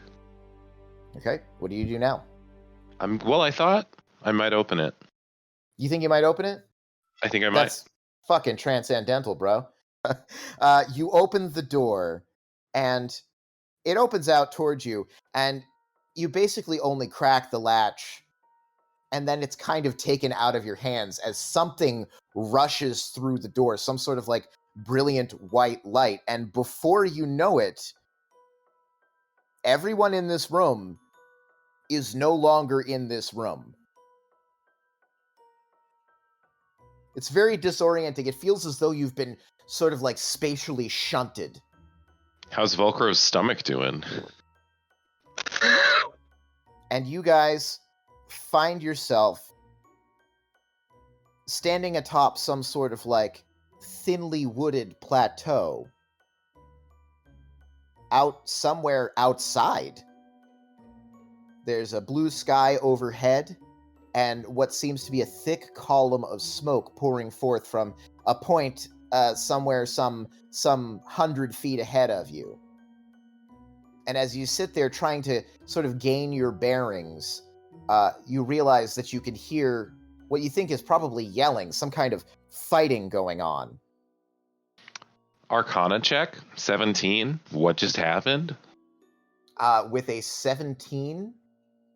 Basically, I'm trying to determine whether this is yet another sort of illusion, whether it's real and we've been teleported, or whether it is something else entirely. Well, with a 17, you cannot quite put your finger on exactly, like, say, the operation by which this was achieved, but you think it's possibly some sort of mass delusion has swept over the party. Well, that actually makes me feel a lot better. I will share that information with my comrades and probably Lady Fitrian. As you explain this, out among the smoking crags that are before you, you see a gout of flame spring up, and here sort of guttural yell. Is that your stomach, Volcros? Is this a spirit realm? What? Silas knocked me into the spirit realm. Go. No, we're not in the spirit realm. We're in the same room we were just in. We're just stupid now. Well, my question is, do you guys want to participate in this delusion or try to find a way out? Maybe if we slap Malcolm around a little bit, we'll all wake up. Hey, that's a hell of a question to ask us. What? Do we want to participate in a delusion? I What have we been doing for the past 10 sessions? don't want to waste my time on fantasies, he says, wiping the healing potion of magic from his lips. What's this? Affordable healthcare? Sorry. You just find healthcare in pockets of dead people? I mean, our healthcare is Lady Fitrian, and that's a heavy price to pay. Can I close the door? I'm just kidding. The door's What? not there. What was that, Isaac? No, I was saying let's go pick some flowers. All right. There are, in fact, a number of, it seems to be tropical wildflowers that are strewn across the way. But actually, Malcolm would like to make a survival check to see if he can find any tracks or anything. Maybe some footprints, sign of Lord Bloom. Indeed. Yeah, go ahead. Don't think we're going to find him in this mass delusion, but okay. I got an 11. We're definitely not going to find him in this mass delusion. And 11's not bad. Sorry, go ahead. Knowing everything we know about your dad, if we gotta find him anywhere, it'll be I'm not sure that I like the tone on that one there, Dad! Bloom's here. Oh, fuck, I wasn't certain if you guys remembered that. Oh, man. Oh, Can I roll boy. a persuasion check to persuade myself this delusion isn't real? You already know it's not real, but that doesn't seem to be stopping your senses from taking it in. All right, fine. Follow the smoke or whatever. All right, yeah. Isaac, by the way, was able to find a single humanoid footprint, but not, kind of in a mud puddle, but not really able to find the trail of where it was going. Well, I mean, if you can find the footprint, you can tell which direction it was in. Okay. Anyway, you follow towards the smoke with Malcolm gathering these lovely purple wildflowers as he goes. And yeah, you sort of round a corner and you come to what seems to be sort of like this craggy, vast, open lava pit.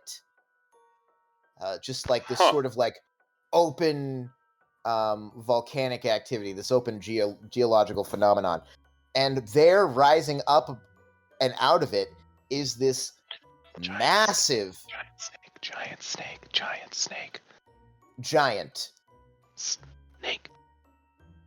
No. No, you fuckwit. There is what appears to be a fiery, horn-headed lava giant with two heads, both of them bearded with this sort of like frothy lava beard. And in between the two of them, jumping between them, is a heroic figure. Some sort of warrior is battling with this great lava giant.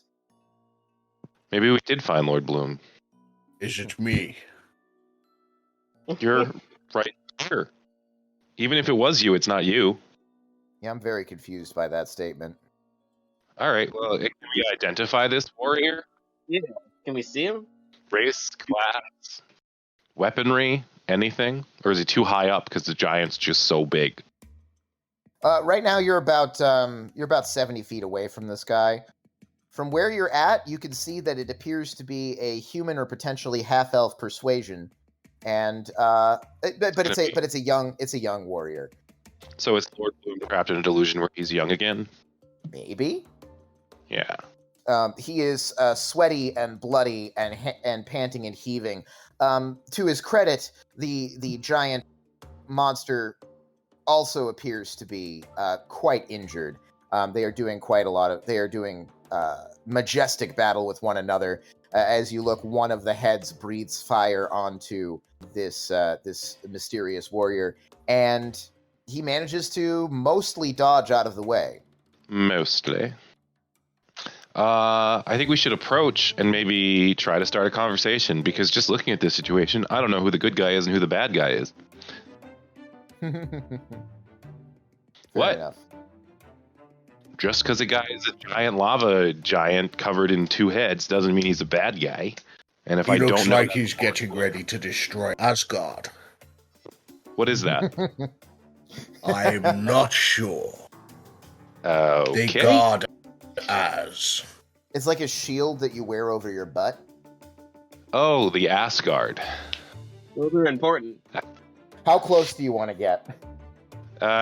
25 feet. That's close enough to talk and close enough to run.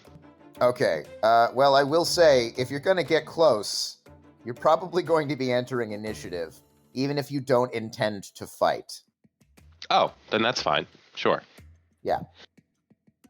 Being this close, I can see his token. Can we see his face in the same Yeah, way? sure.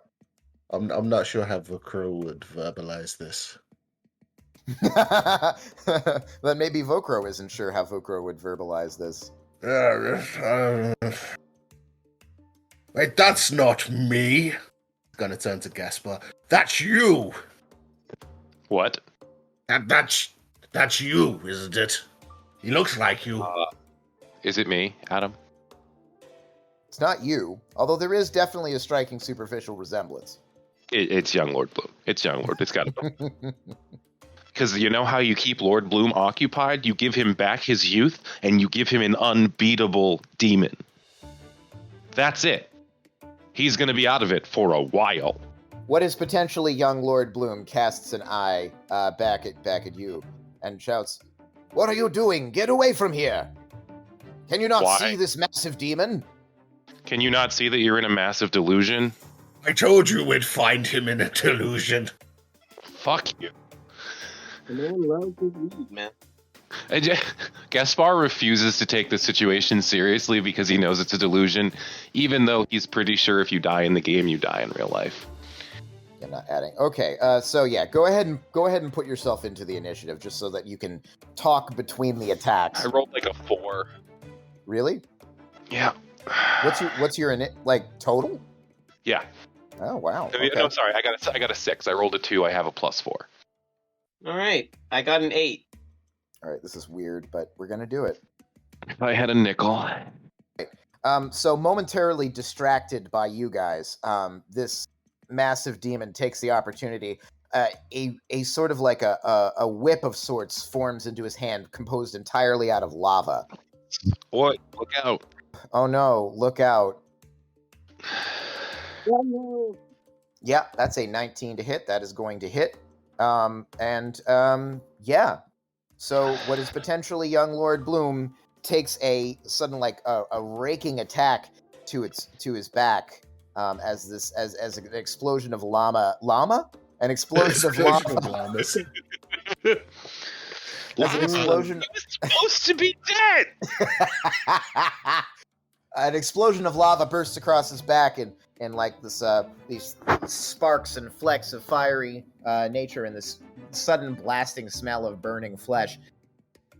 Yeah, he takes like 25 points of fire damage. Yeah, so it starts to wrap around him, but he's able to dance out of it, and frustrated, he turns his attention.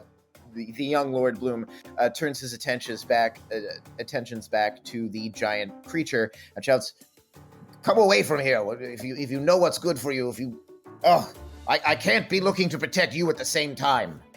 No one asked you to, Pops. I guess it's Volkervar's turn. Vokrovaz will yell out, "I don't know what's good for me," and charge forward, brandishing the serpent's horn.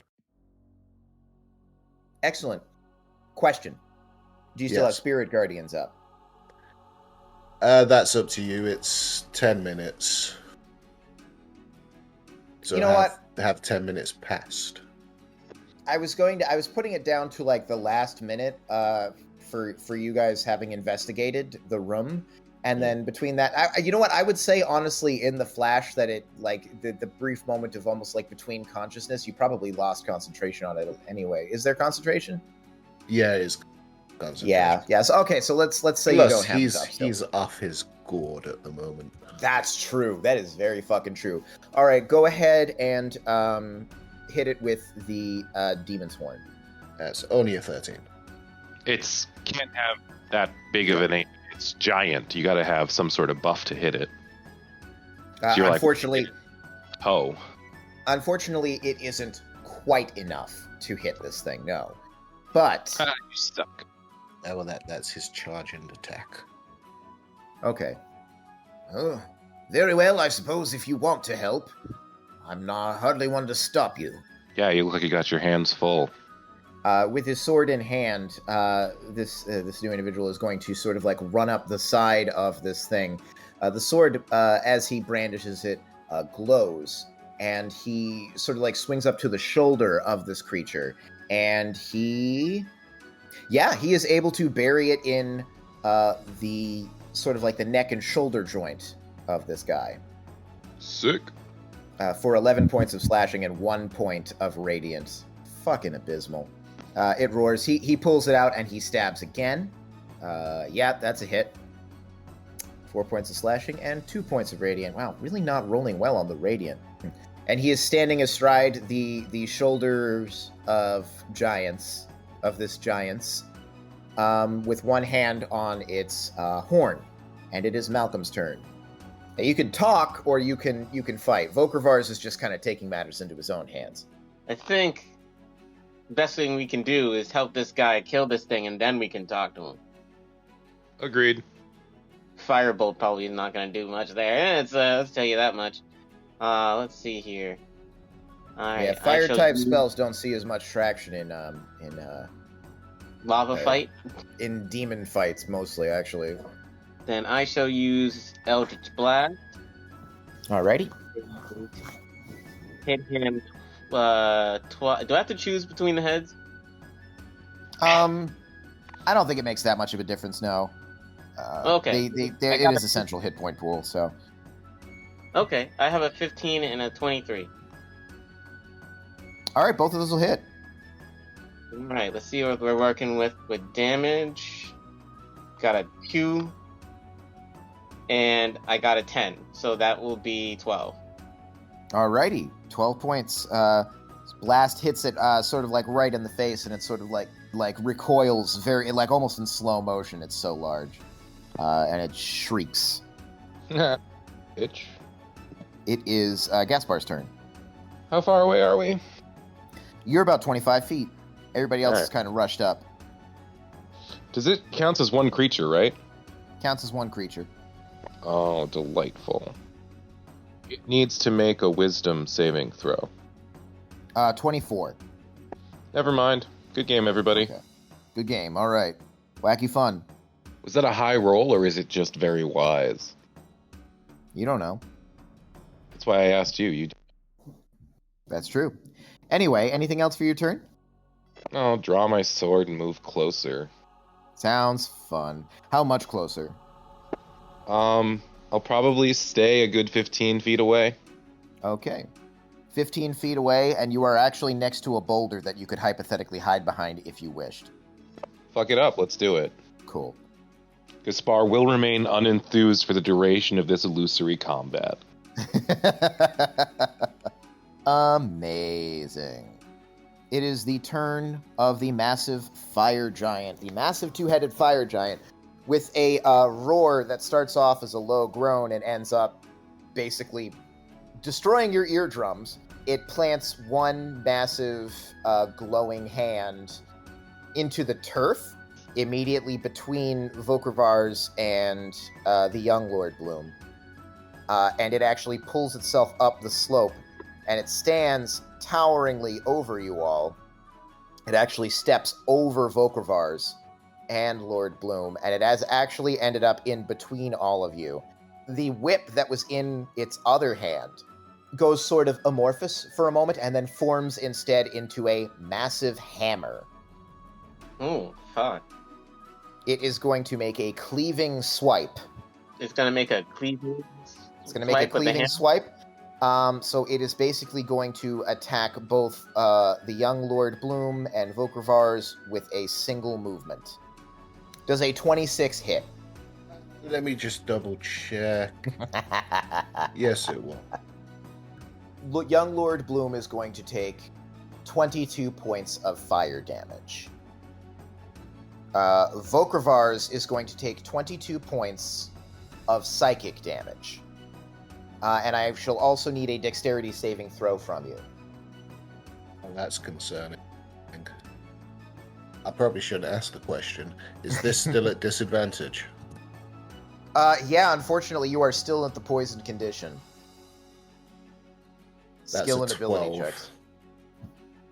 All right, a 12. With a 12, you are not able to keep your feet underneath you when you take this cleave, and you are thrown 40 feet. Into the lava? No. Over, like, you make a clear arc over the lava, and you land tumblingly across the turf over on this opposite side of this river of lava. So you are now separated from the rest of the group. And I'll say that you also take an additional 7 points of bludgeoning. I rolled low. Actually, no. You do not take bludgeoning. It feels like it should be bludgeoning, but it's actually psychic. A 7, did you say? 7, yes. Bludgeoning that knows our thoughts? Yeah, it's like brain smacks. Smacks for your gray matter, bro. While the leftmost head is handling that situation, the rightmost head is kind of turns around to the 3 clustered over here. Oh, fuck. And it opens its mouth, and it actually starts spraying these little granules of superheated pebbles at you. I need a dexterity saving throw from you, and I will roll one for the other 2 characters. You, which is to say Malcolm. Got a 6. That is not good, my friend. All right, you take 16 points of psychic damage as the fiery missiles pelt your body. A psychic damage? Psychic damage. Huh. Okay. Nimbly, N is able to sort of dance out of the way of these things. Lady Fitrian is not and takes a full amount of damage. Couldn't happen to And an now answer. Yeah, right? And now it is Vokrvars' turn. You are prone on the ground across a chasm of lava from the action now. How high up are these rocks? Are they all like the same height? I'd say there's like a little bit of a drop, but not so much that it's unworkable. Like there's probably like 5 to 10 feet drop underneath there. Right, so if I were to, say, go that way, would I be able to hop over them? Or go this way? I think with an acrobatics check, yeah, you should be able to. Okie dokie. It's no problem. It's not like you have the poison condition or anything.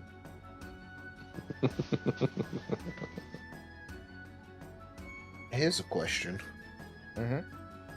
Does a condition such as poisoned carry over when you polymorph? That's a good question, actually. I don't know the answer to that offhand. Let's read the text, I think. Gear melts into the new form. Alright, if it doesn't say anything about it, then I would assume that since you're taking on the hit points of the new creature, then you are taking on the physicality of the new creature, and it would not have that hold, no. And one final question. Would I be able to make a series of athletics long jumps rather than acrobatics? Yeah, no, that seems reasonable. This seems like a situation that could lend itself to either, depending on how you try to get over. In that case, then, I am going to polymorph into a mammoth. Okay. Would I need to get up and then polymorph? Or would I, like, polymorph whilst prone and then need to get up? I'm not quite sure what the situation And you could is. it's your choice, dealer's choice, really. Did you do an athletics with the an athletics check with the mammoth stats? I can do that for you. A friend was asking this recently about, like, athletics of creatures if they don't have it in the stat block. Is it just their level plus the If it's stat? not specifically called out as something that they have proficiency in, which will be any skill proficiencies will be noted underneath the main within the main stat block, then just assume that it is the base stat, in this case strength. Adjust the stat or with the CR? You don't add anything at all to it unless they are proficient. That's a 20. Yeah, 20 is enough to get you there for sure. 20 will probably carry over to the next one. So I'll say that when you go to move on the next turn, just move. And that's for Kamal's very complicated but very simple turn. Okay. Young Lord Bloom sort of like gazes as the giant looms up above him, just kind of grits his teeth and starts climbing and stabbing. You guys can't really see from your perspective what he's doing, but he's basically Shadow of the Colossusing his way up, and you can hear the giant's roar as it takes damage. It is starting to heave and sort of breathe extremely heavily and just be like really, really hunched over as it is taking the brunt of this onslaught. And it is Malcolm's turn. Alright, cool. Then Malcolm summons the giant land squid that we ran into before, but this one looks different now. It's like a dark, like blue and red, and it's covered in like all these like bones, like dinosaur bones too. Yeah, you guys are definitely getting the impression that when Malcolm summons a thing, he has a great deal of influence over how it appears. It's not just how it was in life, is how it appears. But yes, a familiar-looking squid creature that you have seen before appears before you all. Quick question. Does it still have a warg in it? As far as you know, you don't know. And what does Veranustra do? Veranustra will use her multi-attack to hit him with a tentacle. Well, 2 tentacles. 2 tentacles, go ahead. Okay, got 12 for one. That's not going to do it. 20 for the other one. Dirty 20 will. So it shrieks and Alright. swings, and the surprised giant, who was not expecting this in its life, dodges out of the way, but the second one manages to clip it upside the head. What's the deal? On the hit, actually, on my card, it says the hit is 1d6 plus 4, but it's in brackets, and then there's a 7 before that. So do you know what the that... 7 is just the average amount that is. You can still roll the dice amount. Oh, okay. That's designed for people who just want to do a quick thing and don't want to roll the damage every time. Okay, we have a 7, and then there's something else written here. Get bludgeoning damage, and the target... All right, 7 damage. That's respectable. And then I can still do like a cantrip, right? You summoned... I forget, did you cast? Can't even remember the beginning of this turn. I summoned him, her. Yeah, then you can do a spell if you want to, because that's a bonus attack. A bonus attack, bonus action. Alright, then I try and hit him with my Eldritch Blast. Alright, so one's 15 and the other one is 13. The 15 will barely hit. Alright, I will take it. And that is for 7 damage. Okay, you deal 7 and 7. He's swaying a bit on this. Okay. Gaspar's turn. Oh, I do have one first level spell left that I can use. Just out of clarification, I'm not a prepared spell user, right? I can use whatever spells I have with whatever spell slots correspond. Yeah, they do not prepare spells, nor do they use a spell book, so yeah. Fuck it, I'm gonna hit him with Tasha's. Tasha's Hideous Laughter? Yeah, Awesome. it's my go-to, really. Willpower save from... Willpower, okay. Wisdom, possibly? Yeah, that's what I meant. Look at you, knowing the right words for stuff. 21. Huh, this thing is quite wise. Good turn, guys. Sorry. It's not your fault, man. Veranustra is being eyed very angrily. That is a motherfucking... That's a 9 to hit Veranustra with the magma hammer. And that will not hit. It will not hit. Okay, that's fine. She screams loudly at him. with the second attack, I think it's going to reach behind itself, and you hear like a as it brings its hand back, and it is holding a struggling young Lord Bloom in one magma mitt. And it starts squeezing, and you can almost see the man's eyes bulging from where you're at. And that's it for its turn, actually. Vokrvars. So you're ruling it that it's okay for Mammoth to be here, yeah? Yeah. You hop from you're able to jump from rock to rock, and it's a little bit of a struggle to get up the slope, but you are able to end up there. Marvelous. You just hear this trumpeting from off in the distance as this hairy mammoth with the tips of its woolly hairs sort of singeing and like picking up just a little bit of fire, not enough to hurt it, but it is low key on fire right now. Appears over the ridge. And that will be enough to do a trampling charge. So we'll Hell start yeah. with a gore. Oh, so it's only a 17. A 17 does hit. And that will be this much damage. 22. 22 damage. All right. And the rules about grappling a creature like that count for stuff like knocking it prone. No. I don't think so. Then I will require a strength save from the two-headed giant. Sure. Yeah, that sounds good. All right. Yeah, strength save it is. All right, that is an 11. It is knocked prone. It is knocked prone, and I also gotta tell you that your goring attack actually was enough to kill it. I just Damn. wanted to see you do something cool as well. But with it being knocked prone, Mhm. if I knock it prone, I can have a bonus action to add a stump attack. Sure, it just like puts up a weak arm to defend itself from you. Go ahead and roll damage because I want to picture what that looks like. Slaps away the arm with the trunk.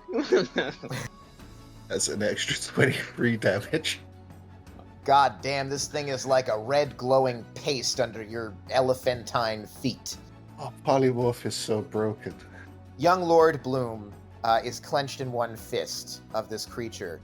As it lays sprawled out across the ground, the arm is held over the lava, and the slackening grip is leading to the semi-conscious form of the young Lord Bloom starting to slip out over the lava. What do? Let's have Malcolm do a thing. I was gonna use mold earth to make a shelf underneath him to stop him from falling. What's Dude, the that's range awesome. on? What's the range on Mold Earth? It's like 30 feet. You have a move action too, so. Oh, all right. Yeah, I can move. How far can I move? 25 feet. Okay, so right here. Mm-hmm. So that now I shall use mold earth, and so Malcolm's gonna stab his amber crusted top staff, and he's gonna create a little shelf. All right. Down there. You support Lord Bloom, who flops out of the giant's hand and onto this new square of earth, where he is relatively safe. You probably want to move him. Now his sleeve is kind of over the edge, and you can see it's starting to burn a little bit. Because convection, which I don't ignore entirely. But yeah, with that, the young Lord Bloom is safe. And you are out of initiative. And as you kind of like walk over towards him to see what's going on, you notice little tufts of earth seem to be rising up. And they just sort of like fall away from the ground, and more of the ground is doing that until the entirety of the scenery around you is literally coming apart at the seams. Guess it was Lord Bloom's delusion. And you guys very suddenly return to the dungeon that you guys were just in. With or without Lord Bloom? You look around. You guys kind of wake up. You're on the floor, actually. And there doesn't seem to be a requisite Lord Bloom with you. That was what was behind the door, correct? Correct. When the door opened? Is the door closed or open? The door is open, And what you see beyond is merely an empty, if oddly shaped room. And I'm going to go ahead and leave it there at that because we are actually 20 minutes over at this point. Oh, well, you're fired. Fair enough. Also, I'd just like to point out that Isaac put an elf on the shelf.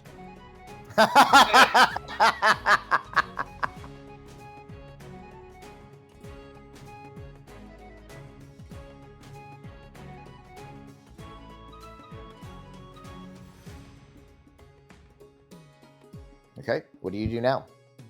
Well, I thought I might open it. You think you might open it? I think I might. That's fucking transcendental, bro. Thanks. I learned that from Henry David Thoreau. You know, his mom did his laundry the whole time that he was in that cabin, and his sister would bring him sandwiches. That's not a joke. I Right? did. This is true. This I is. know. I'm very oh fully my aware God. of that. Yeah. Dude, are you serious? What a douchebag. What a fucking the simple living of mankind is the way to exist. Blah blah blah blah blah. Thanks, mommy. Shout out to all the women in my life for making this possible, said no Henry David Thoreau ever. Anyway. Just fucking take a little detour from game to fucking blast Henry David Thoreau. Fucking chucklehead.